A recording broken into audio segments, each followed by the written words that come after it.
We're now going to solve a triangle in which we're given the length of the side A is 6, alpha is 35 degrees, and we're given that B is 8. This is going to be a problem in which it turns out that there's two possible triangles that we could that have these as measurements. Let's see why that's the case. I'm going to use the law of sines and say that the sine of 35 degrees over A is 6 equals the sine of beta over 8. I have to find beta first because of the fact that I know alpha and A and I know B, and that's it. So the only unknown that I can use the law of sines to solve for is beta. We're going to get that the sine of beta is equal to 8 times the sine of 35 degrees over 6. If I enter that expression into my calculator, I'll get that the sine of beta is about 0.76. Remember, the angle beta has got to be between 0 and 180 degrees. Therefore, the sine of beta is going to have two potential solutions. One in quadrant 1, which would be an acute angle, and the other in quadrant 2, which would be an obtuse angle.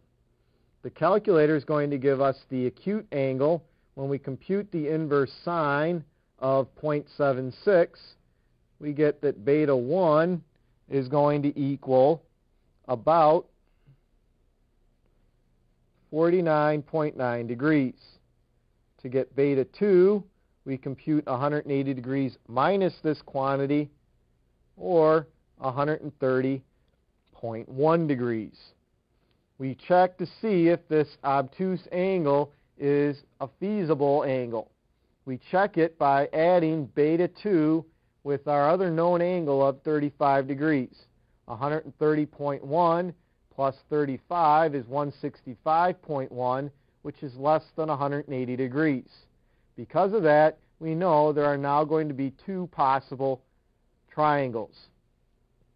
There is this triangle right here, in which this obtuse angle is 130.1 degrees, and there's this angle right here, that angle is 49.9 degrees. The side opposite each of those angles is still 8. Now here's what remains. We need to find this angle right here, and then that bigger angle right there. We need to find the side opposite that acute angle and the side opposite this angle. We're going to do that for the two cases.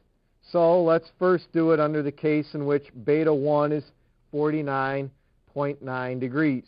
In that case, we find gamma 1 to equal 180 degrees minus alpha is 35 degrees minus beta 1 is 49.9 degrees. If we work that out, we get that gamma 1 is about equal to 95.1 degrees. We could find gamma 2. Gamma 2 would be 180 degrees minus alpha is 35 degrees minus beta 2, 130.1 degrees. If we work this out, we would get that gamma 2 is about 14.9 degrees. So this small angle right there is the 14.9 degrees. The larger angle is the 95.1 degrees. Finally, we need to find C1 and C2.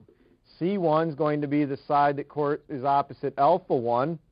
We're going to find that by using the law of sines. Sine of 35 degrees over A is 6 equals the sine of 95.1 degrees over C1. That would give us that C1 is equal to 6 times the sine of 95.1 degrees over the sine of 35 degrees.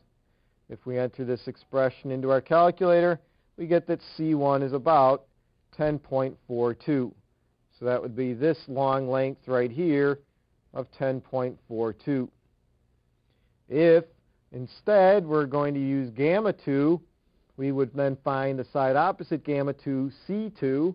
We would find C2 by computing the sine of 35 degrees over A is 6 equals the sine of gamma 2, which is 14.9 degrees, over C2.